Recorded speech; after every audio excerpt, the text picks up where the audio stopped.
Hi అండి, ఎలా ఉన్నారు? Welcome to my channel. ఈరోజు మనము మునక్కాయలతో కర్రీ చేసుకుందాము. స్టవ్ మీద కడాయి పెట్టి ఆయిల్ వేద్దాము. టీ స్పూన్ ఆవాలు, కొద్దిగా జీలకర్ర, చూడండి ఒక 5-6 గింజలు, మెంతి గింజలు, కొద్దిగా ఆనియన్స్, ఒక ఆనియన్ వేస్తున్నాను. దాన్ని కొంచెంసేపు వేపుకుందాము.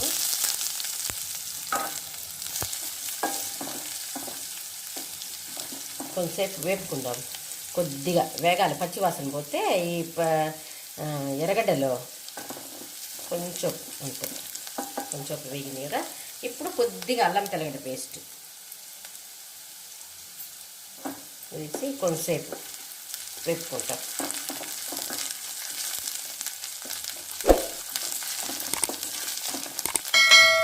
ఒక టమాటా ప్యూరీ చేసుకున్నాను, దాన్ని వేసేద్దాం.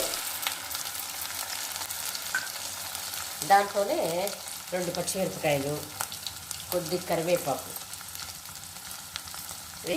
వేపుకున్నాం. పిల్లలు టమాటా ముక్కలు ఉంటే తినరు కదా ఈ కారం పులుసులో, అందుకని ఇది కొంచెం గ్రేవీగా ఉన్నిందనుకోండి, ఆ జ్యూసీగా కొంచెం బాగుంటుంది. తర్వాత వచ్చి ఎత్తి పడేసే పని ఉండదు. కొంచెంసేపు బాగా వాడ్చుకుందాం. మునక్కాయ ముక్కలు ఒక 2 కాయలు తీసుకున్నాను. మునక్కాయ ముక్కల్ని వేసేద్దాం. కొంతమంది మునక్కాడ అని కూడా అంటారు వీటిని, మేము మునక్కాయలు అని అంటాం. వేసి కొంచెంసేపు దీంట్లో సాల్ట్ 1 స్పూన్,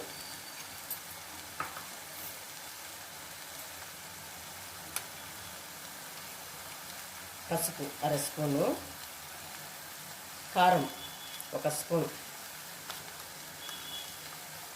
ధనియాల పొడి 1 స్పూన్ వేసి సిమ్లో పెట్టుకోవాలి. సిమ్లో పెట్టుకొని కొంచెంసేపు వాడ్చుకుందాం.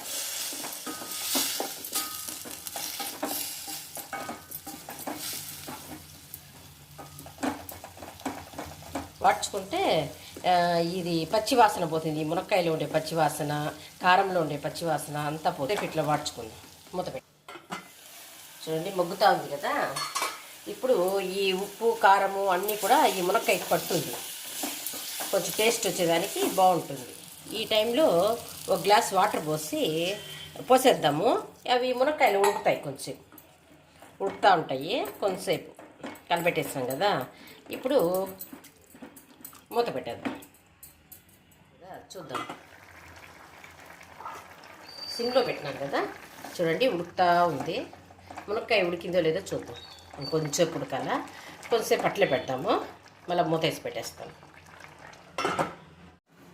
ఓపెన్ చేసి చూద్దాము. ఇట్లా ఉడికినప్పుడు చూడండి ఉడికింది. ఇప్పుడు ఏం చేయాలంటే మనము ఒక కొంచెం ఇదో చూడండి ఇంత చింతపండు తీసుకొని దీంట్లో పోయాల. ఈ మునక్కాయ కారం పులుసు కదా, ఎక్కువ కారం పులుసు అని చింతపండు ఎక్కువ వేయకూడదు, బాగుండదు, పుల్లగా అయిపోతుంది. అట్లా ఉండకూడదు కదా, టేస్ట్గా ఉండాలి కాబట్టి దాన్ని బాగా కలుపుకునేసి దీన్ని వడగట్టుకునేద్దాం అంతే.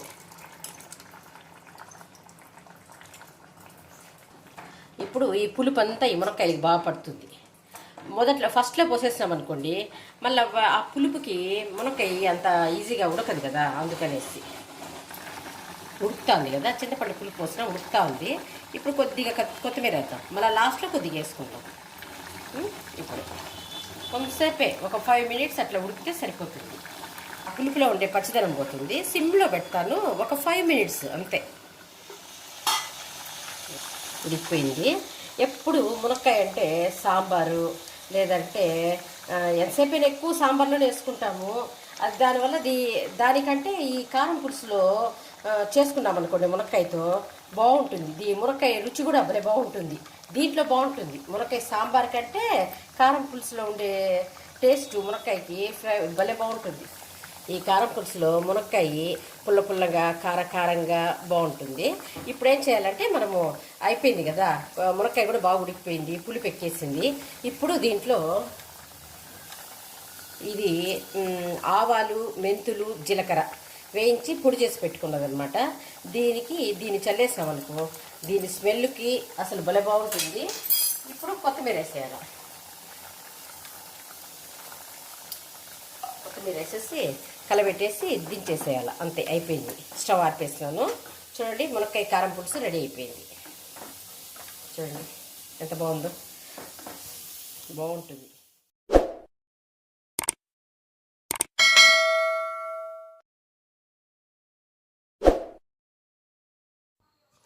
ఈ వీడియో కనుక మీకు నచ్చినట్లయితే like, share and subscribe to my channel.